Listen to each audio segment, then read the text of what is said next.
Mendengar pertanyaan Klein, wanita cantik dengan rambut kuning kecoklatan yang diikat elegan itu tampak kehilangan kesabaran.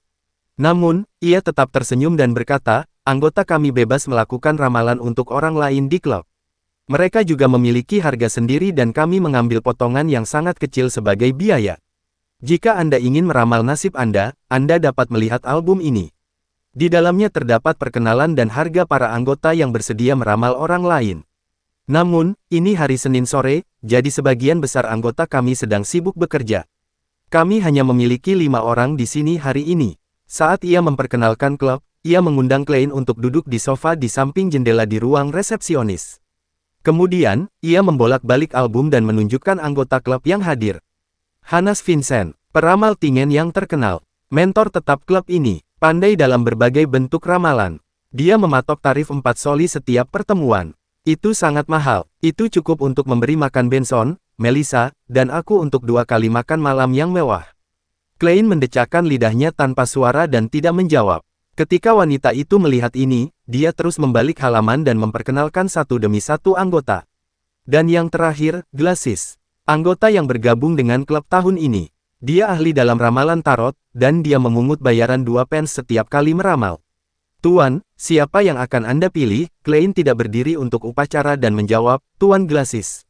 Petugas wanita itu terdiam selama 2 detik sebelum berkata, Tuan, saya harus mengingatkan Anda bahwa Tuan Glasis hanya dianggap sebagai pemula. Aku mengerti, aku akan bertanggung jawab atas keputusanku sendiri. Klein mengangguk sambil tersenyum. Kalau begitu, ikuti aku. Wanita itu berdiri dan menuntun Klein melewati pintu di samping ruang resepsionis. Koridor itu tidak terlalu panjang dan sebuah ruang pertemuan terbuka terletak di ujungnya. Ada cukup sinar matahari dan dilengkapi dengan meja dan kursi. Ada koran, majalah, dan kartu-kartu kertas. Aroma kopi tercium samar-samar. Sekitar 2 ruangan dari ruang pertemuan, petugas memberi isyarat agar Klein berhenti. Dia mempercepat langkahnya dan memasuki ruangan. Ia berteriak dengan lembut, Tuan Glasis, ada yang ingin membaca ramalanmu. Aku. Sebuah suara yang penuh dengan keterkejutan dan keraguan segera terdengar. Setelah itu, terdengar suara kursi bergerak. Ya, ruang ramalan mana yang ingin kau gunakan? Jawab wanita itu tanpa emosi. Ruang topas, aku suka topas. Glasis muncul di dekat pintu ruang pertemuan dan menatap Klein dengan rasa ingin tahu yang sedang menunggu tak jauh dari sana. Dia adalah seorang pria berusia 30-an, kulitnya sedikit gelap dan pupil matanya berwarna hijau tua. Di balik rambutnya yang berwarna kuning muda dan lembut, ia mengenakan kemeja putih dan rompi hitam. Sebuah kacamata hitam tergantung di dadanya dan dia tampak memiliki watak yang baik. Petugas itu tidak mengatakan apa-apa lagi saat dia membuka pintu ke ruang topas yang berada di sebelah ruang pertemuan. Tirai di dalamnya tertutup rapat, membuatnya redup. Tampaknya hanya dengan melakukan hal itu seseorang akan mendapatkan wahyu dari para dewa dan roh untuk mendapatkan hasil ramalan yang akurat. Halo, saya Glasis. Saya tidak menyangka Anda memilih saya untuk meramal. Glasis memberi hormat dengan sopan, dengan cepat melangkah masuk ke dalam ruangan, dan duduk di belakang meja panjang. Sejujurnya, saya hanya mencoba meramal orang lain. Saya tidak memiliki banyak pengalaman. Untuk saat ini, saya bukan peramal yang baik. Anda masih memiliki kesempatan untuk mengubahnya. Setelah Klein mengembalikan busurnya, dia masuk dan menutup pintu di belakangnya. Dengan cahaya yang merembes melalui tirai, dia berkata sambil tersenyum, Anda adalah orang yang sangat jujur, tetapi saya adalah orang yang sangat teguh pada pilihannya. Silakan duduk. Glasis menunjuk ke kursi di depannya dan berpikir selama beberapa detik. Meramal adalah hobiku. Hehe, dalam hidup, seseorang sering menerima petunjuk dari ilahi, tetapi orang biasa tidak dapat secara akurat memahami maknanya. Inilah alasan mengapa ramalan itu ada, dan juga alasan mengapa saya bergabung dengan klub ini. Dalam aspek ini, saya masih kurang percaya diri. Mari kita jadikan ramalan yang mengikuti sebuah pertukaran yang bebas. Bagaimana, Anda menyukai saran saya akan menanggung biaya yang dibutuhkan klub. Hanya 1/4 sen saja. Klein tidak setuju atau menggelengkan kepalanya. Ia justru tersenyum. Dari kelihatannya, Anda memiliki pekerjaan dengan gaji yang cukup baik dan layak. Sambil berkata begitu, dia mencondongkan tubuhnya sedikit ke depan. Dia memegang dahinya dengan kepalan tangan kanannya dan mengetuknya 2 kali. Tapi itu tidak meningkatkan keakuratan ramalan saya, jawab Glacis sambil bercanda. Apakah kepalamu sakit? Apakah Anda ingin meramal masalah kesehatan? Sedikit. Saya ingin meramal di mana sebuah barang berada. Klein sudah memikirkan sebuah alasan saat dia perlahan-lahan bersandar. Di matanya, aura Glacis terlihat jelas dengan sendirinya. Warna oranye di dekat paru-parunya terlihat gelap dan jarang. Warna itu bahkan memengaruhi kecerahan di area lainnya. Ini bukan gejala kelelahan. Klein mengangguk dengan cara yang tidak jelas. Apakah kamu mencari barang yang hilang? Glacis berpikir selama beberapa detik sebelum berkata, kalau begitu, mari kita lakukan penentuan sederhana. Dia mendorong kartu tarot yang ditumpuk rapi di atas meja hitam ke arah Klein. Tenanglah, pikirkan benda itu dan tanyakan pada diri Anda, apakah benda itu masih bisa ditemukan. Sambil melakukannya, kocok dan potong kartu-kartu itu. Baiklah, Klein sebenarnya tidak ingat seperti apa bentuk buku catatan kuno itu. Yang bisa dia lakukan hanyalah mengulangi pertanyaan itu dalam hati, apakah buku catatan keluarga Antigonus masih bisa ditemukan? Sambil mengulang-ulang pikirannya, dia dengan terampil mengocok dan memotong kartu. Glacis mengambil kartu paling atas dan mendorongnya ke depan Klein. Kartu itu menghadap ke bawah secara horizontal. Putar searah jarum jam hingga posisinya vertikal. Lalu balikkan. Jika kartu terbalik, yang berarti gambar pada kartu menghadap menjauh dari Anda, itu menandakan bahwa barang tersebut tidak dapat ditemukan.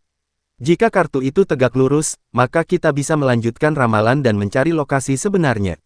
Klein mengikuti instruksinya dan membalikkan kartu horizontal menjadi vertikal. Dia menggenggam ujung kartu tarot dan membaliknya. Ternyata kartu itu terbalik. Sayang sekali. Glacis menghela napas. Klein tidak menanggapi karena perhatiannya terfokus pada kartu tarot di depannya. Gambar kartu yang terbalik itu mengenakan pakaian yang indah dan hiasan kepala yang indah, The Fool. The Fool lagi, tidak mungkin kebetulan sekali bukan, menurut Hangman dan Old Nail. Ramalan adalah hasil dari komunikasi spiritualitas dan dunia roh dengan aku yang berdimensi lebih tinggi. Kartu tarot hanyalah alat yang mudah digunakan untuk membaca apa yang dilambangkan oleh kebenaran. Secara teori, menggunakan benda ramalan apapun tidak masalah karena tidak mempengaruhi hasilnya. Klein mengerutkan kening sambil berpikir sejenak. Bisakah diramalkan apakah benda itu sudah ada di tangan orang lain? Tentu saja, ikuti prosedur yang sama dan lakukan lagi. Glacis mengangguk dengan penuh minat. Klein mengocok dan memotong kartu sambil memikirkan pertanyaannya. Dia menarik sebuah kartu dan meletakkannya secara horizontal sebelum memutarnya secara vertikal searah jarum jam. Dia menyelesaikan semua persiapan dengan ekspresi serius. Mengambil napas dalam-dalam, Klein mengulurkan tangannya dan membalik kartu tarot. Tolong jangan muncul The Fool lagi. Sambil berdoa, dia tiba-tiba merasa rileks karena kartu itu adalah kartu The Star dan terbalik. Dari kelihatannya, item itu belum diambil oleh orang lain, tafsir Glacis sambil tersenyum. Klein mengangguk dan mengangkat tangan kanannya. Dia menepuk-nepuk glabelanya, terlihat seperti sedang berpikir keras. Kemudian, dia mengeluarkan 2 keping uang logam berwarna tembaga gelap dari sakunya dan menyodorkannya ke arah Glacis. Bukankah aku sudah bilang ini gratis? Glacis berkata sambil mengerutkan kening.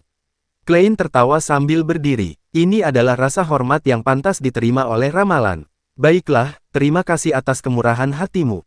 Glacis berdiri dan mengulurkan tangannya. Setelah menjabat tangannya, Klein mundur 2 langkah dan berbalik. Dia berjalan ke pintu dan memutar gagang pintu. Saat dia akan pergi, dia tiba-tiba menoleh dan mengeluarkan suara singkat. Tuan Glacis, saya sarankan agar Anda menemui dokter sesegera mungkin. Fokuslah pada paru-paru Anda. Kenapa? Tanya Glacis terkejut. Apa kau mengutukku karena kau tidak senang dengan hasil ramalannya?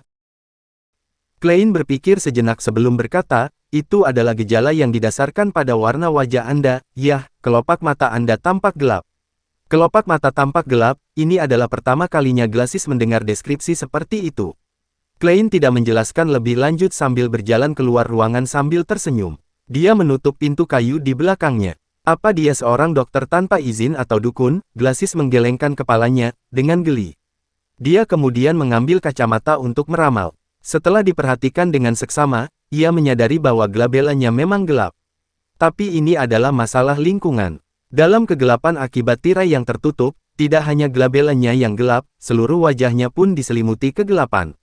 Ini bukan lelucon yang sangat menyenangkan. Glacis bergumam. Dia dengan cemas meramal kesehatannya sendiri untuk memastikan semuanya baik-baik saja. Setelah meninggalkan klub ramalan, Klein memiliki rencana tambahan untuk masa depan. Yaitu menabung sebanyak mungkin untuk membayar iuran tahunan untuk menjadi anggota klub. Setelah itu, dia bisa mulai bertindak sebagai peramal. Adapun mengapa dia tidak memilih untuk melakukannya secara mandiri, itu karena dia untuk sementara tidak memiliki sumber daya dan koneksi. Dia tidak bisa membawa dirinya untuk berdiri di jalanan sebagai pedagang asongan karena dia peduli dengan reputasinya. Beberapa menit kemudian, kereta umum tiba. Dia mengeluarkan 2 pence dan sampai di jalan Zoutland yang tidak terlalu jauh. Ia membuka pintu perusahaan keamanan Blackton namun tidak melihat gadis berambut coklat yang dikenalnya. Dia hanya melihat Leonard Michel yang berambut hitam dan bermata hijau dengan pembawaannya yang puitis di belakang meja resepsionis. "Selamat siang, di mana Rosanne?" Klein bertanya setelah melepas topinya dan membungkuk. Leonard tersenyum dan menunjuk ke arah sekat. Malam ini dia bertugas di gudang senjata. Tanpa menunggu Klein bertanya lagi, Leonard berkata seolah-olah dia sedang merenungkan sesuatu. "Klein, aku punya pertanyaan yang selalu membingungkanku." "Apa itu?" Klein bingung. Leonard berdiri dan dengan tersenyum berkata dengan nada santai, "Mengapa Welk dan Naya bunuh diri di tempat saat kau kembali ke rumah?"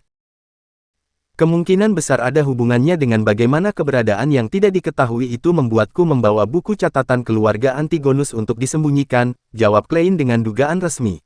Leonard mondar-mandir sebelum berbalik dan menatap langsung ke mata Klein.